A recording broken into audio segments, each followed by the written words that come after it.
Hey, howdy, and welcome, kids. It is time once again for Conscious Embodiment, Astrology, and Dreams with Dr. Michael Lennox. That's me. I'm here with Zoe. Hey, Zoe, just say hello so everybody knows you're here. Hey, people.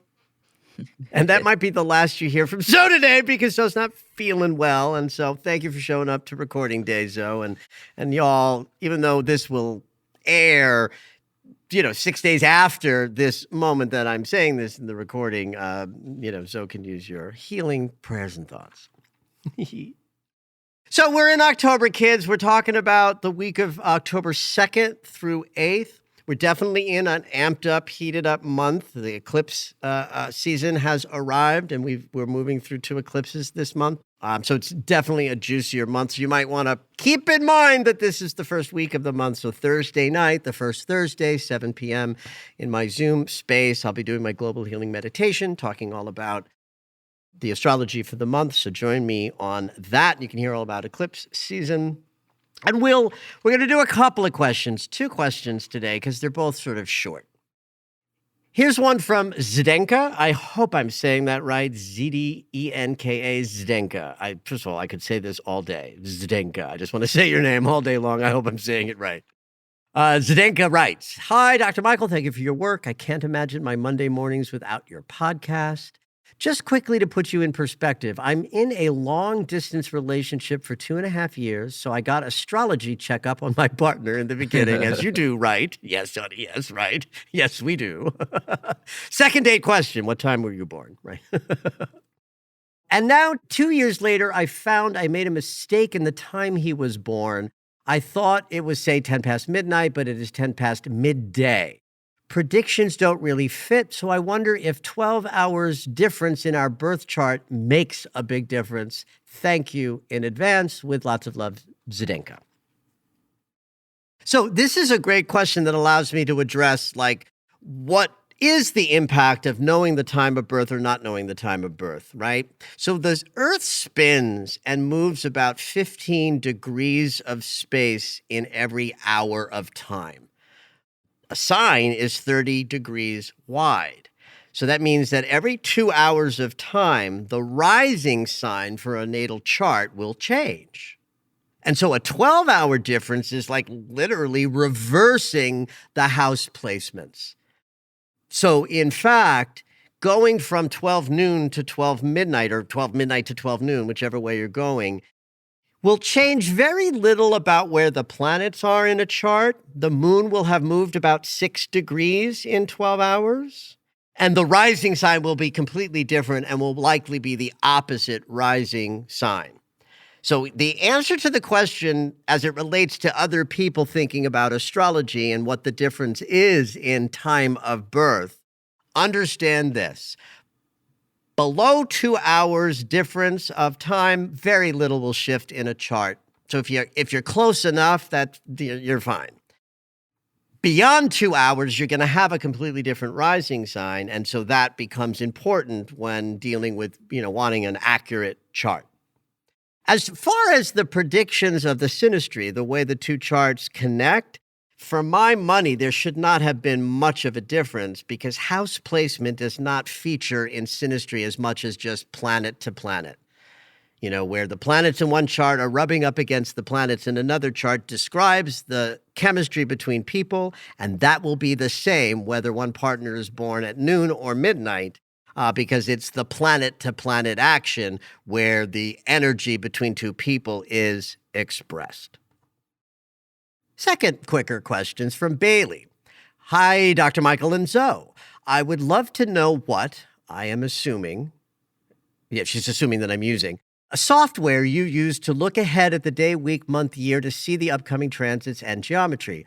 I am also curious what astrologers used to use pre-technology to do the same. Thanks, as always, for the ever-enlightening content. Have a wonderful weekend, Bailey. Other great question. So, I use Solar Fire. Solar Fire is a very comprehensive astrology program, comes out of Australia. It's not cheap. This is an expensive program. I don't know what it is now, but it's certainly $300, $400, $500. And it can do everything in astrology. It is incredibly complete and full in terms of what it can produce. It can produce 80% of things in astrology that I don't even, work with. There are techniques in astrology that my program can do that I've never even heard of. So it's a very comprehensive program. Now, what astrologers did before technology was they used a thing called an ephemeris. An ephemeris was like a book. It would probably be about 3 inches thick and weigh about 10 pounds because it's a big honking book. And what it has listed in it is the planetary movements of all of the planets over usually about a century or so of time. I don't know who would publish ephemerises because by the time I came along, computers were doing all of this. But an astrologer would sit with this book and a pencil and paper and literally look to see where each planet had moved to during a certain period of time in a manner that I read and interpret. That would be the same 50 years ago, 100 years ago as it is now, the reading and the interpreting. But the preparation to read and interpret is all just structural. It's mathematical. Where's the planet? What's the angle? And that would have been done by thumbing through this thick book, writing notes down, and it would probably take about 20 minutes to figure out what the planets were doing on a Tuesday in a manner that a computer can do in 4 seconds. So that's how it was done in the old days. And there are lots of other programs to use that are not as expensive as Solar Fire. Astrolabe is one I've heard of. Time Passages is good for the phone and for the computer. Astro Gold is a program that's good for the Mac. And Halloran software has some cheap, downloadable, both free and inexpensive downloadable programs that I think should also be able to do transits as well.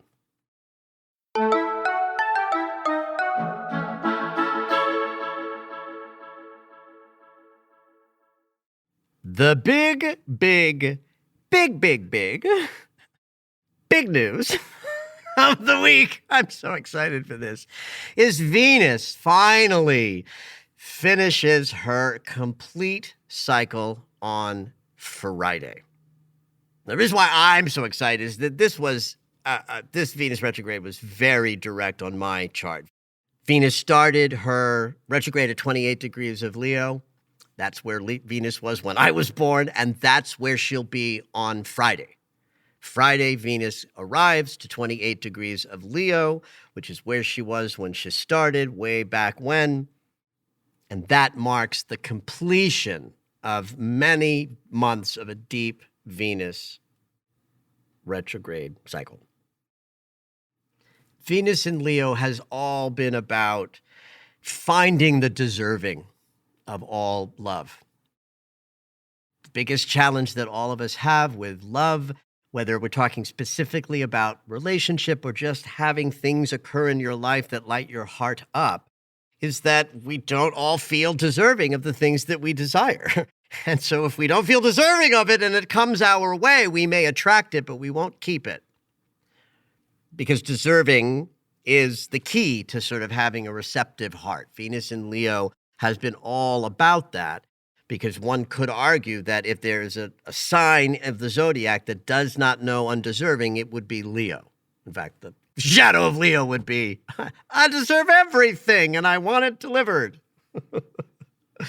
So the process is completing itself on Friday, but we are in some sort of gorgeous wrap up of the triple transits that Venus put us through, specifically back in July. Now, we've had blind spots around this. It is sometimes we don't know that the challenge we're having is that we don't feel deserving of something, or perhaps we don't know why we're connected to an idea about love because we're missing something. Either someone was deceiving us, or we're deceiving ourselves, or something about material being revealed to us through this Venus retrograde cycle was amplified by Venus hitting Neptune 3 times in the Great Eliminator angle. You don't have to listen to my podcast for more than a month to know that this is my favorite angle in astrology, because it gives us the opportunity to move in new directions because we've learned a little or healed a little or shifted a little, and then we make an adjustment. That's kind of like being on the freeway and saying, oh, I got to pee and I need gas. Let me get off the freeway so that I can have a new experience that's more fed and fueled up.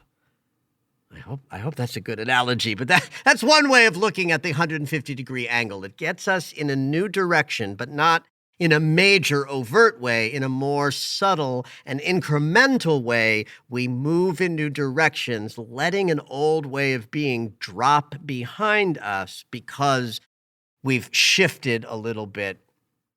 And in particular, the Venus retrograde cycle had a beautiful healing trine with Chiron, so that it was, in fact, a deeply healing cycle. But it's this inconjunct between Venus and Neptune where more might have been revealed, or something you didn't know was there got shown to you, like information you didn't have before, or opening up to your heart in a way that just wasn't possible earlier than this time, and this geometry was helpful in that. So you want to look back to July 15th and then July 30th. And that's interesting. Just 2 weeks apart in July, this transit hit twice because it happened in mid-July, and then while she was moving direct, then she turned around while still essentially holding this geometry. That means the entire second half of July had us all having some kinds of experiences of the more that will be revealed as part of this cycle. Now, this is going to be individual for everybody, so I'm not going to say any more about what it might be. Just look at your life. What did you learn? What denial did you come out of? Or what truth got revealed to you? Or what truth are you able to inhabit more fully because of what you've been through the last few months, with an emphasis on looking back to mid and late July? There might be connections with right now, because this energy is tomorrow. The third and final inconjunct from Venus to Neptune hits tomorrow. Venus is trining the North Node today. Now, this is not a triple transit because back when she started her process, the North Node hadn't advanced far enough into Aries, and they moved backwards, right? So the North Node wasn't near the territory to receive this as a triple transit, but it's happening now, right? So 2 months ago, 3 months ago, Venus couldn't make contact with the North Node. That's interesting to me. That means that in those months when the process was engaged fully and Venus was getting ready to go retrograde and then going retrograde, she wasn't touching the North Node, meaning she wasn't saying, here, now go into the future and do better, kids. But she's doing that today. That's elegant. She's direct, which means we're no longer in the unconscious. We're kind of done, not fully, because we're still wrapping up. Today, she says, here's the future you can now move towards because the healing has occurred. And just in case you need a refresher on the delusion shattered, the denial ended, or the more will be revealed, tomorrow's peak of the third and final hit of that angle might mean that this week we are, in fact, moving in new directions because of what we've learned that we didn't know before the summer sort of took us on this journey. Then on Friday of this week, Venus will hit Pluto in the same great eliminator angle. Again, this was not a triple transit because Pluto has moved a bit to catch this, where he wasn't quite at the right degree point last month, the month before that. So that as we finish this week, and as Venus is wrapping up her cycle, she's also just opening the door to the basement. When Pluto, remember, Pluto owns the basement. So she's opening the door to the basement and saying, hey, is there any little piece of shadowy, passionate, deep, sexual, yummy power and authority that you need to sort of either let go of or grab as you go? So I just love that sort of little hit on Friday of an opportunity to yet do another kind of shadow release on the very day that Venus says, shoo, we're done. Let's drop that shit off. Let's leave the shadow where the shadow needs to be and sort of move on to greater experiences of giving and receiving love from here on out.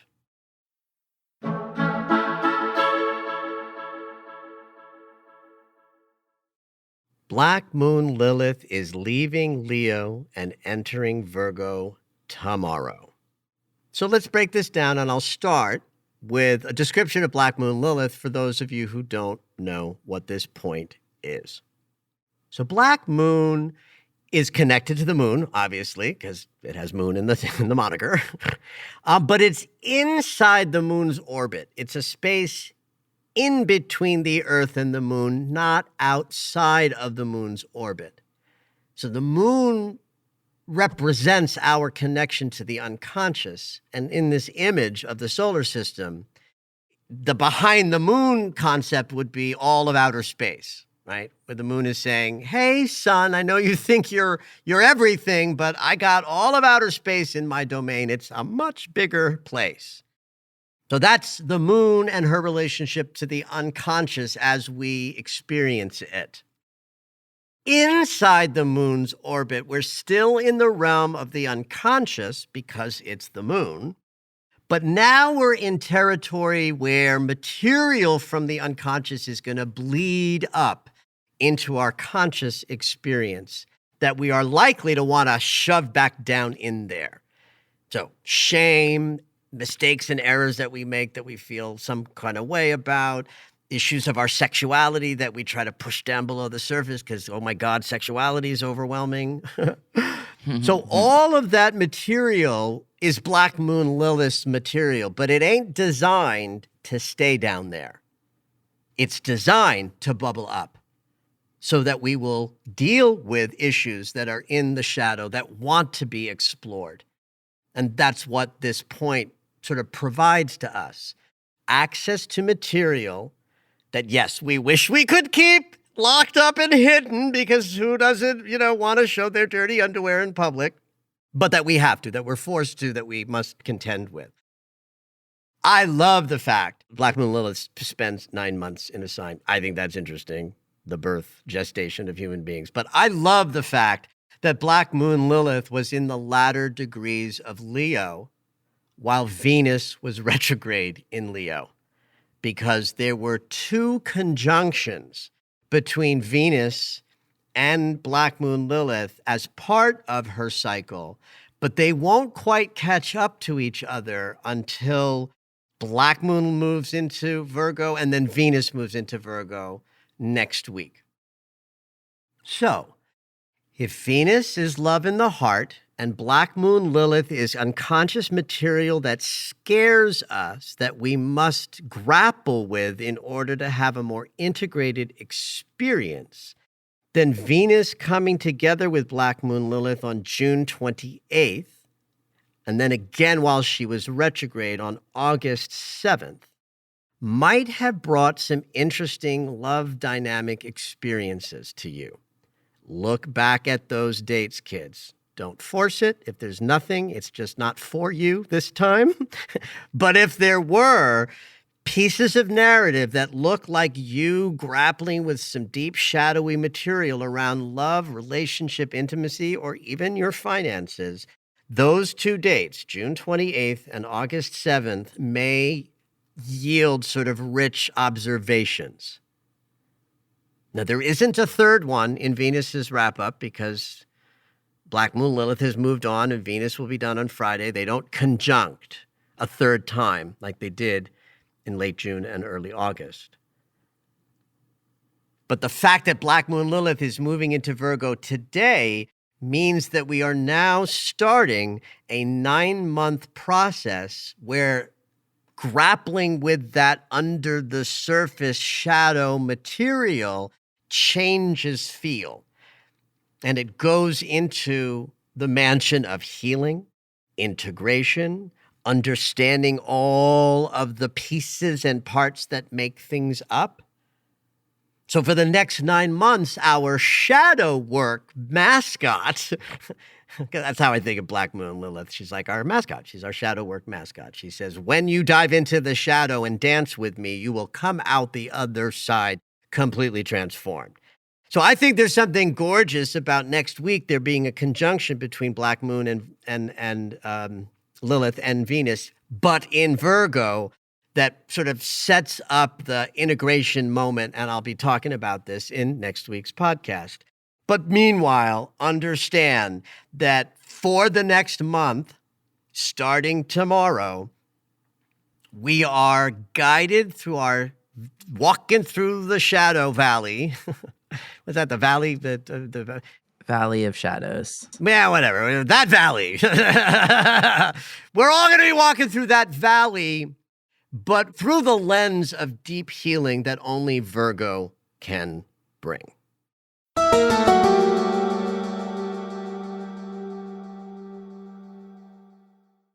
Now, Mercury is already done with his retrograde cycle completely. We are in the free and clear period, which means that Mercury's not going to do anything looking like a retrograde for the next 2 months. So it's a great time for projects, for starting things, for marketing things that you don't want to have delays built into the process. And Mercury's changing signs this Wednesday. So Mercury's been in Virgo for much longer than he typically would be because he spent some time there because of retrograde, and he'll zip through Libra in his usual sort of 2+ week jaunt. But starting Wednesday, communication takes on an element of fairness, balance, harmony, great for mediation, bringing peace, seeing both sides in a loving manner. Libra is a sign ruled by Venus, so Mercury in Libra has his disposition from the planet of love. So communication can be more loving while Mercury's moving through Libra. I would say the only thing to be on guard with Mercury in Libra is that if you are somebody who suffers from people-pleasing or keeping the peace at your own sort of, cost and impact, Mercury in Libra is not good for strong, clear boundary setting and independent communication. So if that's you, know that Mercury in Libra means you might have to work extra hard to be precise and clear and definitive and boundary setting and assertive. And for anybody who needs a little softness in their voice, a couple of weeks of Mercury in Libra's sign of harmony and balance can only bring a little more gentleness from the neck up.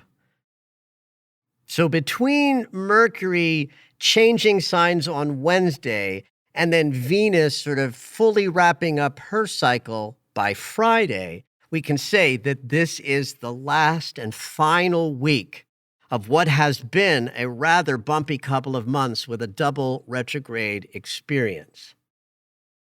So that when we come back here next week and we're talking about the second week in October, everything of mind and heart that's been through the mill and the ringer for the past few months will be complete. And we are moving through territory with a transformed heart that is more deserving and ready to receive and give love at a higher level, and minds that are more clear and precise. So yay for that. And as I love to say, have at it. Did you know that Michael has a daily astro alert? If you enjoy hearing the weekly astrology, you might like knowing more about each day. When you subscribe for the daily astro alerts, you'll get an in-depth explanation of the day's astrology sent right to your email. Subscriptions are only $10 a month, or you can purchase the yearly subscription at the reduced price of $100. To subscribe, head over to michaellennox.com.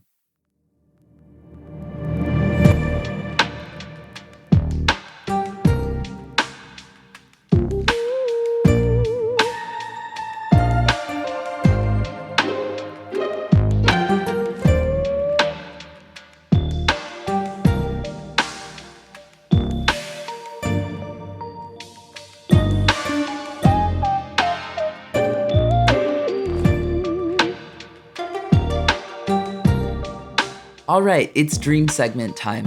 Every week, Dr. Michael will interpret dreams that are sent in via email or take a live caller. If you would like your dream interpreted on the podcast, you can go ahead and email us at dreams@michaellennox.com. Hopefully your dream will make it onto the show. This week we have a call-in dreamer. April's calling in from Miami. Hey April, what you dreaming? Hi, Zoe. Hi, Michael. Hey. I was in the ocean, deep ocean that was dark blue but clear. I was holding onto a small flotation device, but it felt flimsy in comparison to the depth of the water around me. I was fully submerged when I saw a very large cylindrical machine approaching me that had facets of smaller cylinders throughout, but was symmetrical on the whole. It felt ominous, and I was trying to avoid colliding with it as it got closer. I could see there were hundreds of them behind it, all like the first in scale and with the ominous feeling. Oh, wow. As I started to weave through them submerged, I wasn't sure I would make it and I might die. I got close to one with my small flotation device, and I felt I was at the end when I transitioned and held my breath, which felt like dying. Ooh. Then I was in a new landscape, though still submerged, and I remember saying to myself, this is the new Earth, and I made it. The water was a clear turquoise color. I came up for air and had to gasp because the air in the new Earth felt very different than the previous realm that I was in, and I knew it would take me a moment to acclimate. I then looked down and saw what I would suggest was an animal that was equivalent to a combination between a dolphin and a whale, though it was black and had cube-like diagrams on its back and a square nose. I could tell this animal was friendly, though not in the same way we consider dolphins and whales in this reality. It had a bit of a denser feeling. And then I woke up. I love this dream. Oh, April. So let me clarify just a couple of visuals here. There's this big cylinder, and the cylinder itself has sub-cylinders. Correct. But then there's also many behind it. Correct. Like others. Correct, exactly. Yeah, it's given me like very Star Wars Death Star. Oh, okay. I'm covered with goosebumps from top to bottom, April. I do love this dream. So let's start with the fact that you're in the ocean, that you're deep in the ocean, which means you're having a dream about the unconscious. You're deep in the realms below with the ocean. And you even make note of it, that it's very, very dark, which I think increases the sort of yumminess of the image that you're in a deep collective space that we all in humanity ultimately connect to and come from. You know, that's, in astrology, Pisces rules the ocean and is the sign of the deepest connectiveness of the collective, right? So this is very much about that. And the fact that you make note of how dark it is, but also clear, is also telling me that the dream is giving you deep wisdom, that in the depths of these places that we're visiting, which is, I'm going to say, your deep unconscious, that there's a clarity moment. The flimsy flotation device, I love that because it's like what allows you to be safe-ish, right? So it's the one tether that says, all right, we're still breathing, we're still in a body, even if the body's in bed somewhere, I love that piece. It's like you're having a visit to realms that I don't think one would normally get to go to, and that flimsy flotation device is your access to life on Earth. So the large cylindrical machines, because the dream is ultimately going to be about a deep transformation that's taking place, like literal, the new Earth, then the cylindrical machines to me, because they're in the ocean, they're in the deep unconscious, and they have a constructed feel, they're not organic, they are like the old ideas, the old structural ideas that fuck the world up, Right. but that we all share collectively. Right? Well, you're in the collective realm. You're down below the surface of the ocean. So you're in a place where all of consciousness is joined. And we've created these structures that are dark and, air quotes, bad for humanity. And they're infinite. It's like, the large idea has lots of little facet ideas, and then there's just hundreds behind it. And you got it. Your psyche knows that this is the ominous consciousness that we want to avoid. And that, in fact, if you don't do this well, you may not make it, right? Right. There's and is it true, accurate, that you feel compelled to relate to these things in the dream? 100%. I love that too, right? Scary as that might have been. It's like, I might die, but I don't know that I have a choice but to engage, right? Yes. And that it happens. The new landscape, the new Earth. Like, I love that too. It's like, this is not like, oh, I went through a change. It's like the fucking new Earth got born and I was there helping it happen. And that's what I like too about you diving into your own unconscious to have a transformative experience that's yours. It's personal. It was your dream. And then here you are sharing it with me. This is public. Right? And so it's like your participation in your own deep unconscious transformation. This is how we create a new Earth. When enough people on the planet are diving into their psyche and saying that construct, that's not a positive, happy, good, humanity-loving construct. And the new Earth is the one that we are all birthing, individual by individual by individual, in order to have a greater collective experience free of those old constructs. And then, your part is done in a way in a dream. Like, to me, the dream is like, I did my part.